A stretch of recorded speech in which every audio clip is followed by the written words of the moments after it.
The rain on Triox. 9 was always acidic, just enough to sting, not enough to kill, unless you had nowhere to hide. Dr. Elias Van stepped out of the mobile clinic late in the evening. His med pack slung over one shoulder and a ration bar in his hand. The neon signs above the slums flickered erratically, casting eerie glows through the misty rain.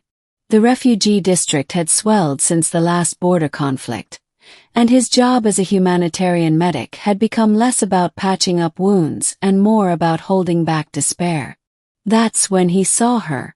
Curled up beneath a half-collapsed awning, slumped against a rusted vending pod, was a figure with tattered robes clinging to a skeletal frame. The alien woman didn't even flinch as the acid rain pattered against her bruised violet skin. "Please," her voice rasped as Elias approached. "Just a drink. Anything." She didn't even look up. Elias stopped, squinting at her through the gloom. Her eyes, when they finally met his, were large and gold with slitted pupils. Marcoli, he guessed. Her species had once been proud traders across 3 systems. Now, after the syndicate wars and planetary collapse, many were reduced to nothing more than wandering ghosts. "I don't carry alcohol," he said. "But I've got food. Real food." She blinked. "Food? Come on. There's a kiosk 2 blocks over." When she didn't move, he sighed, stepped forward, and gently pulled her to her feet. Her body trembled under his touch. "I'm Elias," he said softly. She hesitated. "Sika." Part 2, the first meal. Elias led her through the alleys. The kiosk wasn't much, just a shelter with a vendor bot that hadn't been scavenged yet. He ordered 2 hot Nutriloaf trays, with extra protein paste and electrolytic broth. Sika stared at the steaming tray like it was a hallucination. "Eat," Elias urged. She tore into the food, eyes wide, hands shaking. He watched her inhale the first half before slowing down, as if afraid someone would punish her for enjoying it. "Where are you staying?" he asked. "I don't," she said. "The shelters turn me away. Said I'm too old to sell, too weak to haul. Too unnecessary." The bitterness in her voice struck Elias like a slap. He looked at the bruises on her arms. Not fresh but not old either. "Someone hurt you. Does it matter?" He didn't answer. Instead, he quietly slid his remaining ration bar onto her tray. She didn't say thank you, but she didn't have to. Part 3, Echoes of the Past. Over the next few days, Elias kept returning. Sometimes with soup packets, sometimes with bandages. Sika never asked for anything but never refused either.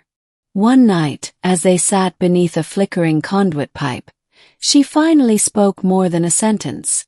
"I used to be an interpreter," she said. 3 dialects. I spoke for my people during treaties. What happened? We lost. My ship was shot down. I survived the crash. No one came for me." She looked down. "They thought I was dead. I think part of me was." Elias nodded. "I was in the war too. On Juno Prime. I treated bodies that were still warm." They sat in silence. "You shouldn't waste time on me," Sika said eventually. "There are others, kids, families, worth saving."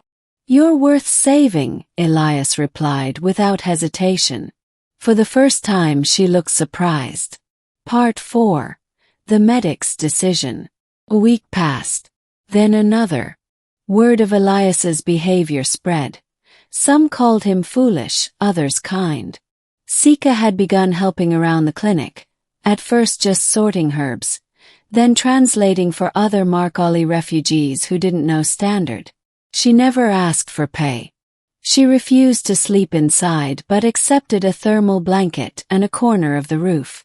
One day, while patching a child's fractured wing, Elias noticed something strange. Sika was humming. It was a low, melodic rhythm, almost hypnotic. The child calmed instantly. "You used to sing?" he asked afterward. "It was how we taught language," she said. "And how we remembered. That's useful. Come back tomorrow. I want you in the clinic." She stared at him. "You're serious?" "I need you, Sika." Her golden eyes shimmered, but she simply nodded. Part 5. The trouble begins. Things couldn't stay good for long. 3 mercs entered the clinic a few days later, reeking of synth drugs and arrogance. One was human, the other 2 insectoid hybrids. They shoved past patients and threw a broken stun gun on the counter. "Fix it," the human barked. Elias scowled. "This is a medical clinic." The thug smirked. "And this is a neighborhood where people like you die quietly." Sika stepped in, calm but firm.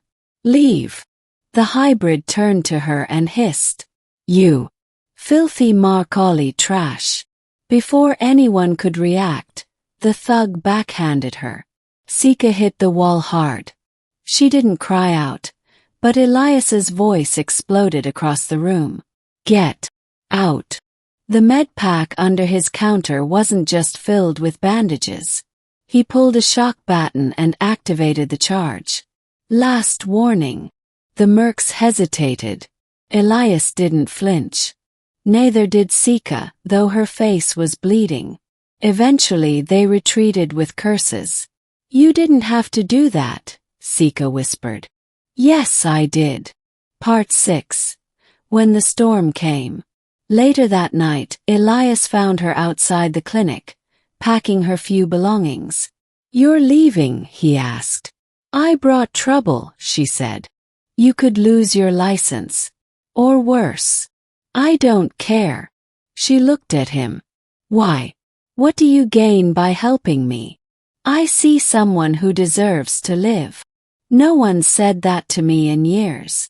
"Then it's long overdue." Sika dropped her satchel. "I'm scared," she admitted, voice cracking. "So am I. But I don't walk away from people just because it's hard." She stepped toward him, slow and cautious, like an animal that had been beaten too many times. Her forehead pressed lightly against his chest. And Elias did what no one had done for her in years. He held her. Part 7. The Fire and the Aftermath.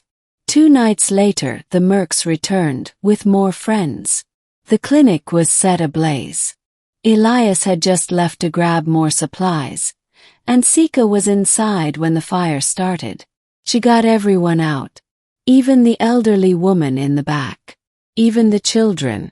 Burned her hands and inhaled half a lung's worth of smoke doing it. When Elias arrived, the clinic was gone, but Sika stood in the rubble, holding a child in each arm, coughing but alive. "She saved them," someone whispered. "She saved everyone." Part 8. A different kind of refuge. Elias rebuilt the clinic with help from the locals. Donations came in from across the sector after a local reporter ran the story of the alien woman who braved fire to save human children. And Sika. She finally accepted a room, her own, inside the clinic's new annex. She wore proper robes again, donated by a grateful merchant. She even laughed once, a rough sound like gravel over wind chimes. One evening, sitting on the roof with Elias, she looked up at the twin moons and said, "When I first met you, I asked for a drink." "Yeah, I remember. But you gave me food instead. You gave me dignity. You gave it back to yourself," he said gently. "I just reminded you it was still there." She reached out, took his hand and held it. "I'm not just surviving anymore," she whispered. "I'm alive."